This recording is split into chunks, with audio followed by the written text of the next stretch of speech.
Good goes everybody, because they will continue to play Little Red Mushroom Head. Where were we? Here we go. Sup, Grandpa? But if I can't even catch a single caterpillar, can I do anything at all? Mother can cook and go outside on her own. You can get us everything we need to keep living here. Dude, you're just a kid. Relax. But I can't do anything, really. Oh, don't be like that. You've got lots of talent, Penny. You're a smart kid with a heart of gold. I swear every day you teach me something I would have never learned otherwise.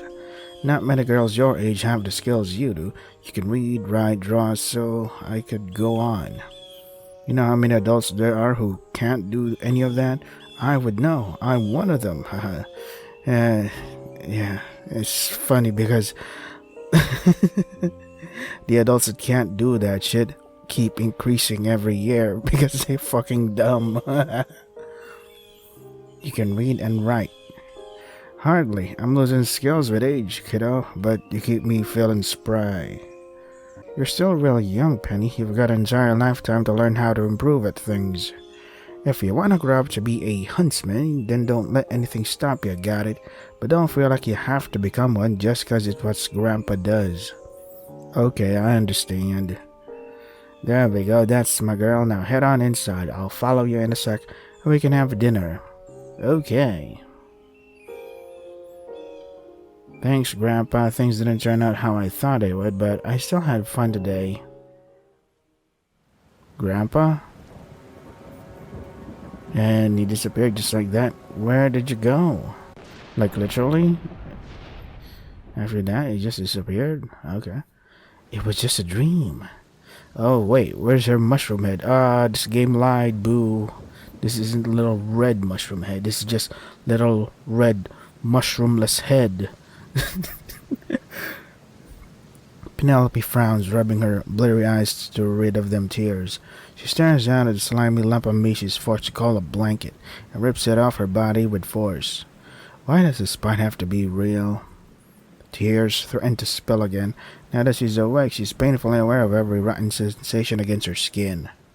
She quickly escapes from bed, wiping all the grime off her clothed body. Of course, nothing disappears and only contaminates her palms instead. She sighs and gazes out the window. Rain pours from the clouds, every drop crashing loudly without mercy. The storm hasn't calmed at all, but walking in the rain will clean me up, won't it? Maybe it's worth it. Penelope goes quiet, waiting for a response. After a long pause, she looks around. Her eyes scan the entire room, but she cannot find even a trace of the crow. He left. He said he'd stay with me. Why did he lie? No, it's okay. I'm alive, so I shouldn't be upset. Taking a deep breath, Penelope figures it's the best to leave the suffocating bedroom. She grabs her hat, closes her eyes, and opens the door. Kill. I like this. She will enjoy this, yes. Meat is a staple in any human diet, I think. If only I still knew how to cook. How troubling. A familiar voice can be heard coming from the kitchen. Penelope stops in her tracks after climbing down the stairs, uncertain if she wants to be seen by the witch. Curiosity soon gets the better of her, though, and she peeks into the kitchen to see what's happening. A neck snaps her way, and a closed set of mismatched eyes greet her. Oh, Penelope, you're just in time. I am almost done with breakfast. The mere mention of food causes Penelope's stomach to growl. She hasn't eaten since yesterday, and the physical sensation of hunger started to creep up on her. She steps out from behind her hiding place, still keeping her distance. With the overwhelming scent of rot, she has no idea what Amanita could be making. Breakfast? Yes, the specifics slipped my mind. But humans eat every day, do they not? I figured this was the least I could do to help you feel comfortable. I have no need for food myself, so I had to find something you could eat. I hope it is to your liking. After the last bit of preparations, Amanita hums to herself. She turns around, smiling brightly as she holds out the dilapidated dish to Penelope. What is it? Oh shit.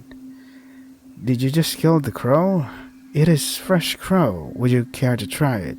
Dude, you need to cook it, like, over a fire? A stove? And then season it? Huh? Penelope blinks. Her vision starts to blur, so she blinks again. She blinks again and again and again until it becomes dizzying, but the scene before her never changes. That's... She swallows thickly. Her eyes happen to fall into Crow's own. They're glazed over, popped out of his socket. The exposed optic nerve is the only thing still keeping it connected to his broken body. She opens her mouth to speak, but all that escapes is a single faint croak. There's no need to be shy. We are friends now, are we not? And it is only natural to make gifts for friends. Sorry, I thought this was gonna be a misunderstood friendship kind of thing, but I guess not. It's, holy shit. It's a naive... What do you call that? You know how when a person is naive, just like Amanita is doing right now, she's like, I need something to feed my new guest. Oh, I know. What if I use you, Crow? Like, why? Is Crow okay with this? Go on, take a bite. I refuse. Please, Penelope, I worked so hard to prepare it just right. It is all for you. Refuse. It was made with love. You will break my heart if you refuse. Is that what you desire? Do you wish for all my efforts to go to waste? Refuse. Penelope, I am asking you nicely. So nicely. Eat it. I have no choice. You will? Truly? How splendid. I am so glad to see you are taking care of yourself. Now let us not waste any more time. Enjoy. The girl grabs the crow by the head, nails digging into the skull like talons. She twists the neck, only ripping it off once a satisfying snap reaches her eardrums. Holy shit. Her hands are drenched in red, a color she has become all too familiar with. It once suffocated her, but now something feels different. It is warm, gentle, beautiful, like a white amaryllis. Is that nice for amaryllis? That has bloomed crimson. Honey pours from the decapitated head, every drop crashing down without mercy. Who knew such a tiny body could hold so much love inside? It makes her stomach howl. Eat it, eat it, eat it. Who is she to deny what she needs? What is there to gain from throwing away this labor of immortal love? Teeth pierce the animal's dainty skull. It caves and cracks, a splitting crunch bouncing off the pulsating walls. Loose feathers and fragments of broken skin and bone dance in the mouth. It chews slowly, savoring every taste and texture there is, and finally swallows it down. The brain is spongy and larger than expected for a mere bird, but still so fragile. Chunks of soft tissue are lodged between teeth, soaking them in a colorless fluid. It is simply divine, a taste of heaven grazing the maw of a starving animal. The helpless predator has finally managed to snag its delectable prey, and though this hunger is quelled, the stomach only festers. The heart, grab the heart, claim the heart, bear those fangs, dig in. It is a labor of love meant to be devoured whole. All for her, all for him. Eat it, eat it, eat it, eat it. Okay, relax. I'm going to throw up. But Crow's there though. Why should I... But Crow is right there though, all looking fine now. I need to get out. I can find my way to town just fine. I just need to get out of here. I'm afraid I cannot let you do that. The storm is still far too harsh for you to navigate safely. You will only hurt yourself further if you try. I know that you do not like me nor my home, Penelope. However, staying here is the only option you have until the weather has cleared. Poor child, I feel horrible. Please come back inside. I will prepare you a fresh cup of tea to calm your nerves, and we may discuss things further. The witch holds out her seamed hand. Penelope stares down at it, not speaking a word. Broken and drained of energy, she fears she has no other options right now. She gives in, stepping back inside the house without touching Amanita's hand. Okay, next. A dim flame burns in what looks like to be a fireplace. The soft crackle paired with sounds of raindrops would be relaxing, but the stench of death emanating from the walls only worsens the sense of unease.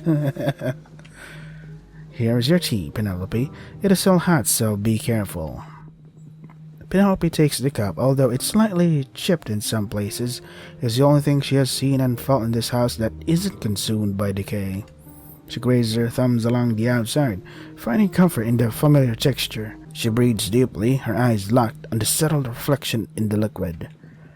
Penelope.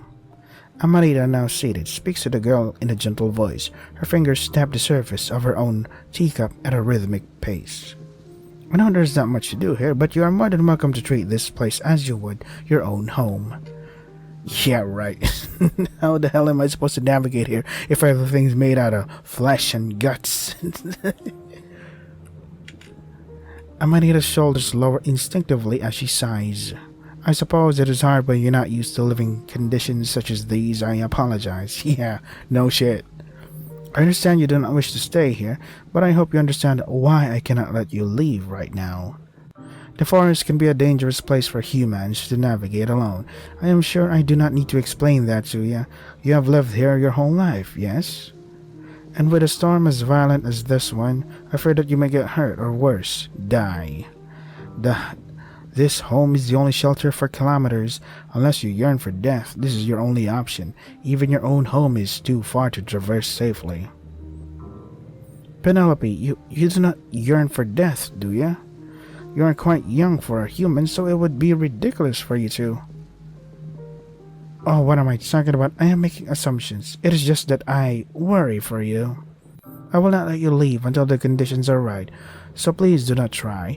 In the end, everything I am doing is for your own good. Thoughts fill Penelope's mind as Amanita's words hang in the air. She stares deeper into her reflection, but the details of her face muddle together to the point it is no longer recognizable. Amanita's fingers cease her tapping. She frowns, head tilting downwards as she speaks. If you wish to take your drink elsewhere in the house, you may go right ahead. If you would rather throw it away, that is also fine with me. After granting Penelope permission, Amanita stands up, taking her tea with her. A sharp click sound is the last thing Penelope hears before the footsteps fade away. Long after she has left the room, Penelope looks up. She turns her head to where Amanita went, only to find nobody there. Let's look around. If you leave now, you will get hurt. That's funny. Mother would always say the same thing. But if I never left home in the first place, would I be here now? I guess if I'm stuck here, I should find something to keep busy. I don't think I can go back to sleep like this. Penelope sets the full teacup down on the floor before rising from the couch. She figures now would be the time to better familiarize herself with her surroundings. However, it's a struggle to make heads or tails of this place. Hey, that's not how you spell tails. Heads is correct. Tails, Tales, it's like a story or something. The tales of this mushroom head, whatever. It's this is supposed to be tails, Tails, whatever. Everything blends together in a monstrous cacophony of flesh. Identifying anything is nearly impossible. Yeah, what the hell? Who designed this? Why designed it in this way? What is that? This kind of design is unhuman friendly. Unfriendly for humans. Tucked against one of the walls appears to be a sizable shelf. It's lined top to bottom in books. They're old, tattered, and torn, but surprisingly not contaminated. What? Curious, Penelope slips one out of the shelves. The cover hangs by a thread, donning text that has faded to the point it's nearly impossible to read. It must have been read a lot. She comments absent-mindedly as she opens the first page. It looks to be the book's title again. Little Lost Lamb. The writing is done by hand. Every letter seems to have been written intricately and with care. And even with its age and smudges, it's mostly legible. With nothing else to do, Penelope turns the page and starts reading. Once upon a time, there lived a family of sheep. Donning wool so white and beautiful they were sought after by hungry wolves. In their pasture, a great fence protected them from harm's way. Happily, they lived together as one. One day, Mother Sheep gave birth to a strange lamb. It was different from its brother and sister. Its body and wool were dark as night. "This isn't right," cried Mothership. "Why is this baby so different?" She looked toward the little lamb with anger and confusion in her eyes. Had she done something wrong? Was her child sick? She did not know. The little lamb was treated poorly by its family. Father Sheep bossed it around ruthlessly, while Mother Sheep could not look her own creation in the eyes. Its siblings left the little lamb out of every game they played, making up new rules to exclude it. They would not let it eat meals with them, or even let it near them. "Sorry, this game is for pretty lambs only," said the sister. "If you want to play with us, you have to be like us," commented brother. The little lamb always played alone, always are alone, always slept alone. It watched its family from afar, never fully understanding why things had to be this way. One night, the little lamb, now a fully grown sheep, decided to run away. It could not handle the abuse any longer. The black sheep jumped over the fence and ran into the forest. It had no clue where it was going, but it never stopped moving. Lost and alone, the black sheep no longer had a place to rest or call home. The journey to nowhere was exhausting, so it decided to lie down on a bed of flowers. As the black sheep closed its eyes, a voice called out to it. It looked up and saw a human girl dressed in red. "Sheep are not supposed to be this deep in the forest. Don't you know there are wolves out here? They could gobble you up." The girl kneeled down and gently patted the black sheep's head. The touch startled the black sheep, and it nipped her hand in retaliation. "Ow! Ouch!" she cried. "What was that for? That was very mean." The black sheep could not reply and turned its head away. "Are you lost? You must be scared. I'm sorry for touching you suddenly. Let me make it up to you." The girl reached into her basket, pulling out a fresh apple. She held it out to the black sheep and waited for it to take a bite. The black sheep had not eaten in some time, and its stomach grumbled like a howling wolf. With great hesitance, the black sheep took a bite. It was delightfully delicious. The girl smiled as the black sheep gobbled up the apple. She was mesmerized by the creature. "I have never seen sheep with black wool before. You are very beautiful," the girl said, standing back up. "I'm trying to find a way out of this forest. Would you like to join me? Everyone at home would love you." The black sheep was confused. Nobody had ever said such kind words to it. Was it not a monstrosity? A mutation? A mistake? The girl's smile was warm and welcoming. With newfound energy and a full belly, the black sheep followed the girl. The girl and the black sheep wandered the forest together. They napped together. They shared food together. The black sheep was happy. It finally made a friend. Days passed, still stuck in the forest. The girl had run out of food in her basket. Every day, they would walk past the same trees they had seen 1,000 times.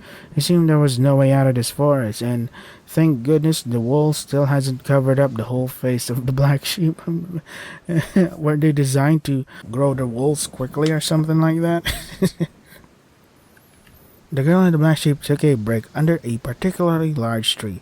The girl was exhausted. Her stomach growled painfully, and her throat was agonizingly dry. She did not know how much energy she had left. The black sheep was feeling weak as well. It could no longer keep up with the girl, and hunger fogged its mind. It did not believe it could keep going like this. So who's going first? Who's gonna be the eater and the ET? I'm so hungry, the girl wept, but there's nothing left to eat. Well, there is one option. The black sheep could not bear to see the girl in so much pain. Realizing what it must do, it bumped her shoulder with its head. Wait. If they're both hungry and desperate, would that mean that they no longer have any meat on their bones or some shit like that? So if one of them kills one another, it's like, the fuck? There's no meat here, just bones. "Eat me," it wanted to say. "Eat me so you can keep going." The girl smiled pitifully and shook her head. There was no way she could hurt something she loved so dearly. "I cannot," she told the black sheep. She began to pet it on the head. Her touch was gentle and caring. "I want you to eat me. Then you will have enough energy to escape this forest. You are very beautiful. I'm sure if anyone else saw you, they would fall in love, just like I did. But there's nobody waiting for me at home. My future is non-existent." The girl begged the black sheep, never pulling her hand away. The black sheep did not understand the request. It did not understand anything at all. But it could not say no to the girl's pleading eyes. Oh, fucking... The black sheep dug its teeth into the girl's flesh. Holy shit. It ate and ate and ate. Its black wool was now stained with red, and the girl had stopped breathing. Wait, what? Don't she eat grass or some shit like that? There's plenty of grass in the fucking forest. What the fuck? Although the black sheep's stomach was now full, it lacked the energy to keep going. It curled up next to the girl, resting its head in her lap. It cried and cried until it ran out of tears to spill. The black sheep closed his eyes. Together, they slept for all eternity. The end. That's it? That's how it ends? Yo, what a nice same reaction, dude. Where's the fun in a story where everyone suffers the whole time? I don't like it. Well, there are other books I can read instead. One of them is bound to have a better ending. Penelope fixates on the drawing with the characters cuddled up together. A sinking sensation fills her stomach, yet she cannot look away. She closes the book and puts it back on the shelf. Taking another look at her options, most of them appear equally ancient and dilapidated, the only thing setting them apart being their size.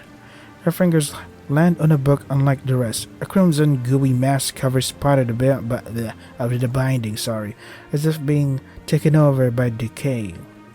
She pulls it out, careful not to get her hands any dirtier, and looks at the cover. With no details on the book itself, it's a struggle to discern what it could actually be about. Bound together by heart and blood, she can't even open the first page, so she looks for one she can open. As expected, the page contents are heavily obscured.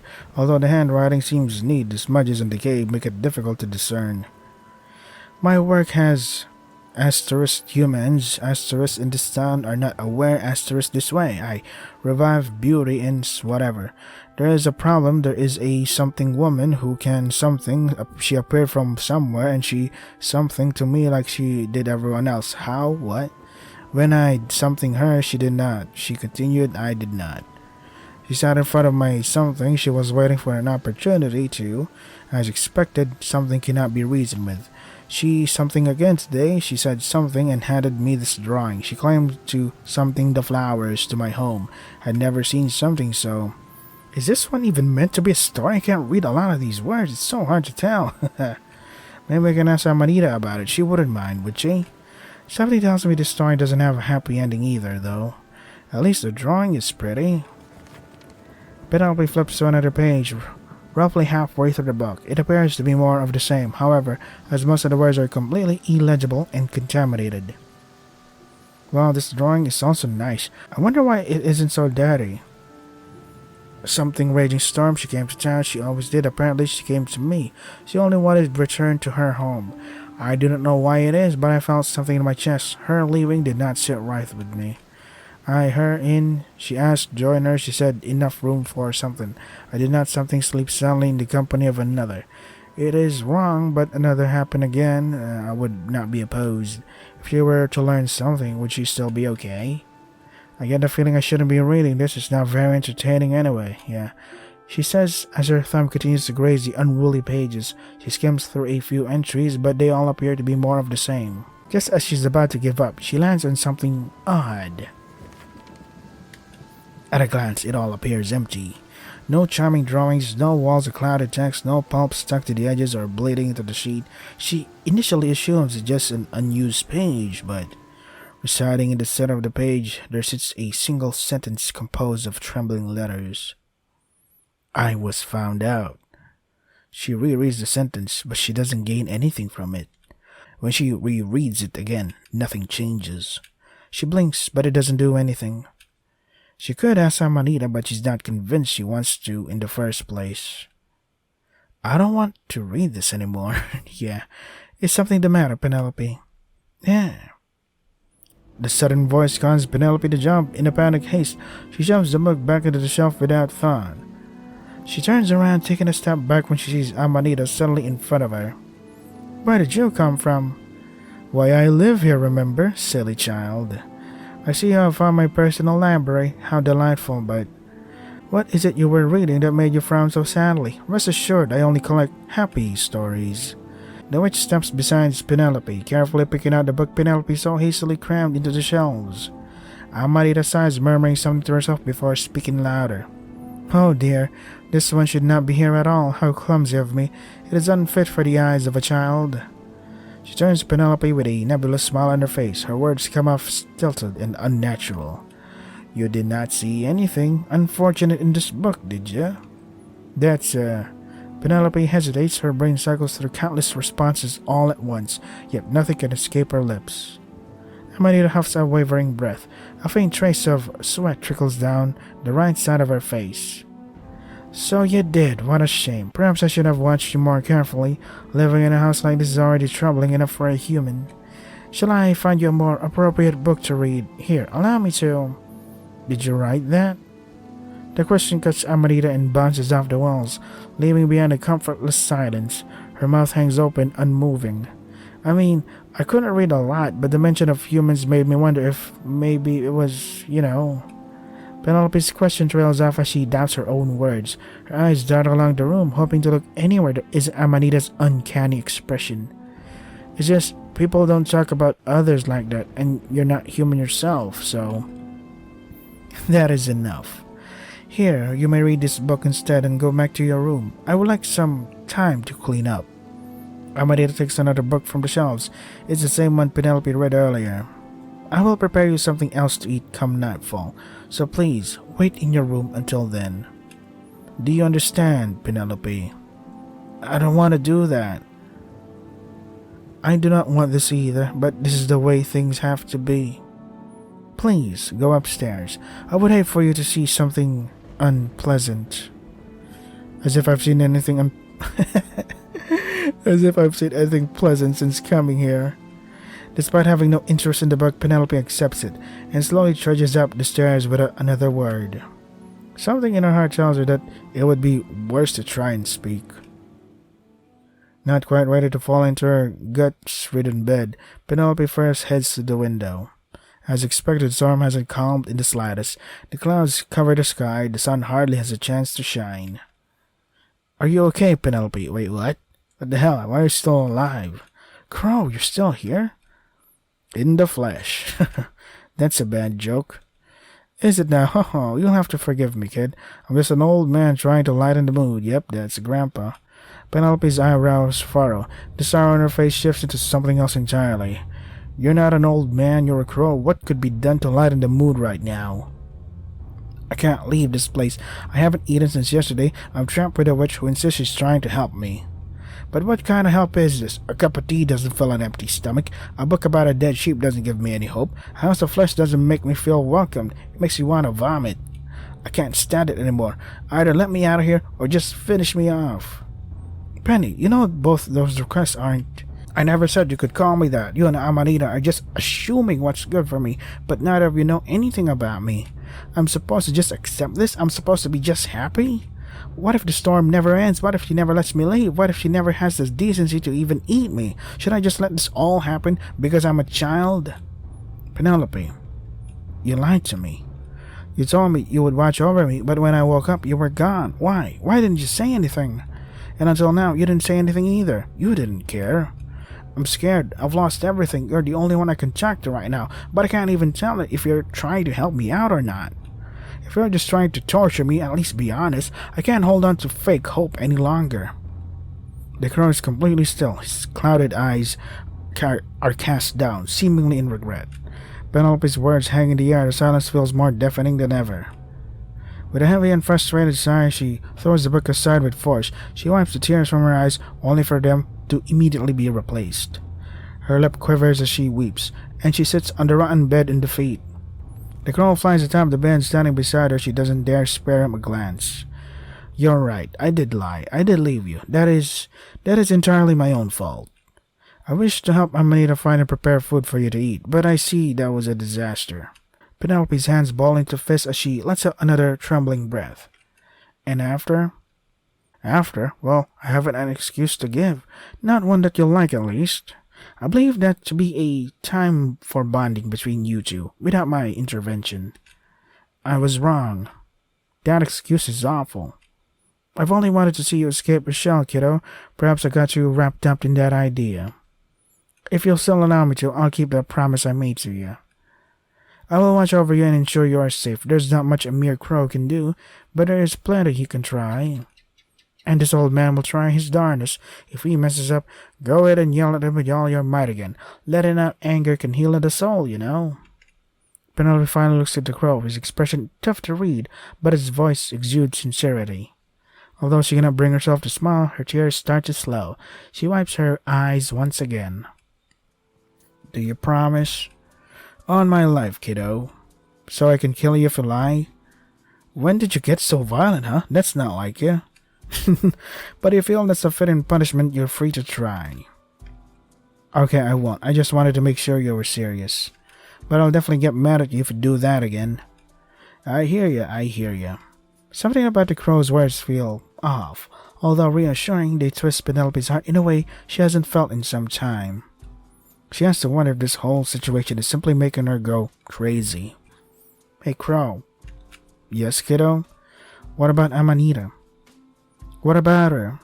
I mean, you're obviously friends, right? So I figure you know a lot about her. A lot is a strong thing to say. Truth is, there's still plenty I do not know about her. But I do know that she's never meant any harm, that she too is struggling severely, perhaps in ways neither of us could ever understand. Is that so? When you've lived for as long as she has, you're bound to have some scars to show. Oh, shit, sorry. You have to end it here now because I have to prepare for work now, so this is Little Red Mushroom Head. If you want to try the game for yourselves, the links are in the description. That is all for today. Stay safe and take care of yourselves. It's pretty good. I mean, there was a typo there. But yeah, still, interesting read. Whatever it is going. So, Crow isn't gonna comment about, another crow being served as fucking breakfast, uncooked and all. Yeah. Help me out here, man.